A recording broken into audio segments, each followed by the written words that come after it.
Hi everyone, it's Miriam Ortiz y Pino here with More Than Organized for another edition of More Than Organized Monday, where I give you lots of tips and tricks and strategies and quite a bit of theory on why you might want to get organized. And last week we talked about how to have a place for everything. And the second part of that is how to keep it that way. So you want to keep the stuff there because that's all it is to get organized, is to have a place for everything and keep it there. But what happens when you need to use it? And that's what I want to talk about a little bit today is what do you do when you use the stuff? How do you keep it from getting messy and cluttered again? So once we have the space defined and the things we need to keep in that space, now we just need to figure out how to keep it nice. So before I get into the meat of it, I want to remind everyone that they can go to morethanorganized.net/free-simple-tips. And there's several different things you can pick up on that page, free simple tips. The 1-minute mail solution kit and 5 ways to declutter fast are all available for free on that page. So that's another great way to get started with More Than Organized and getting your stuff streamlined. So don't forget to go check that out. And then, yeah, okay, so now you have your space set up. You have defined it. It's a kitchen, it's a bathroom, it's a master closet, it's your home office. How do you keep it that way? Well, you want to figure out when you use it, what are you actually using?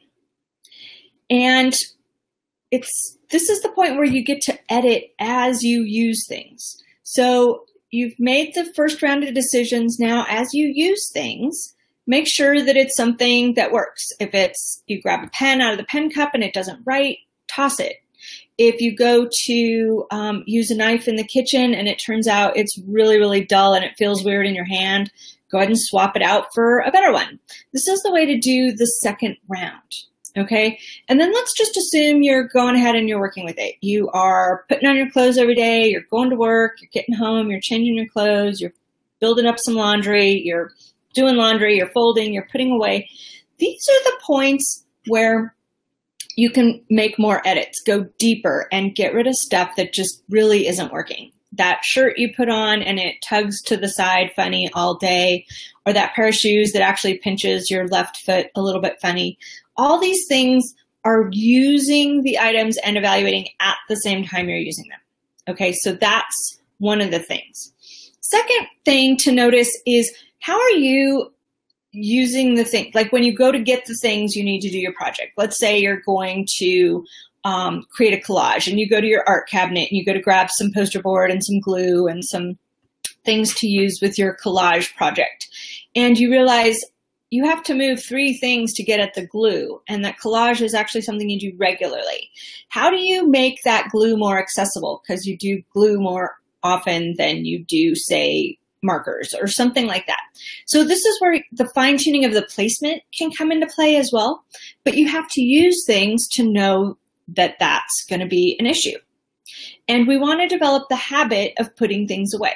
So on both ends, the taking things out to start a project and the putting things away at the end of a session.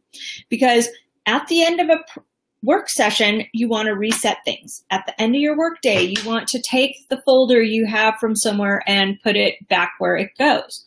So for instance, I have this out on my desk today because it's a folder I'm going to use for something I'm working on this week. I'm going to open it, use the stuff and the information inside of it. I'm going to add some stuff to the computer from it, and there's still going to be some things I need to keep track of in this folder. It's an ongoing situation.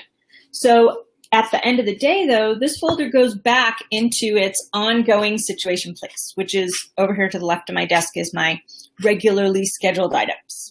Remember I told you the regularly scheduled things that I reference all the time are on the left, and on the right in the tabletop thing are the current projects, but they're one-offs, like setting up a specific workshop I'm going to be doing. Whereas this is a meeting I go to twice a month. So that's the difference, but you then put it from the desk back to where it goes at the end of the day. So tomorrow when I get to my desk, everything is clear and the space is all ready to go. So it's another place to realize, though, if I go to put it away and it's very crowded in my ongoing thing, it's either time to evaluate that something is still there that I no longer do, or that some thing I've done so long and haven't weeded out the folder in a while, and so it might be time to just check up and in on those folders and see what can leave for now, or see what needs to be moved into longer term storage if that's the case. In the case of that art project, if your glue needs a different container, it's the time to kind of note that, oh, a different style would help me access it more easily when I do use it, and to put it away more easily. In the closet, if you're putting the laundry away and you have to move 2 things to put that one sweater that you wear a lot away, you might reevaluate swapping the sweaters for the shirts or something like that so that you have easier access.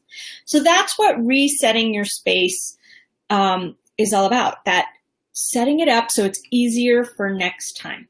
And that's basically all you have to do.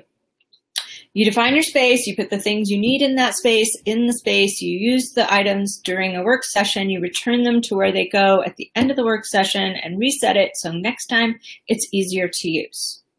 Okay? That's the whole thing. That way, every time you go to interact with that space or that kind of work, you are starting fresh. And you can see it from a new perspective and incorporate new things you've learned and eliminate the things that are no longer serving you. And it's really great to have that knowledge that all you're going to do is use it, tinker, adjust, keep going, and always be making things easier. And that's basically the secret to living a streamlined life, is to always make it easier. What can you do to make it easier for next time? All right.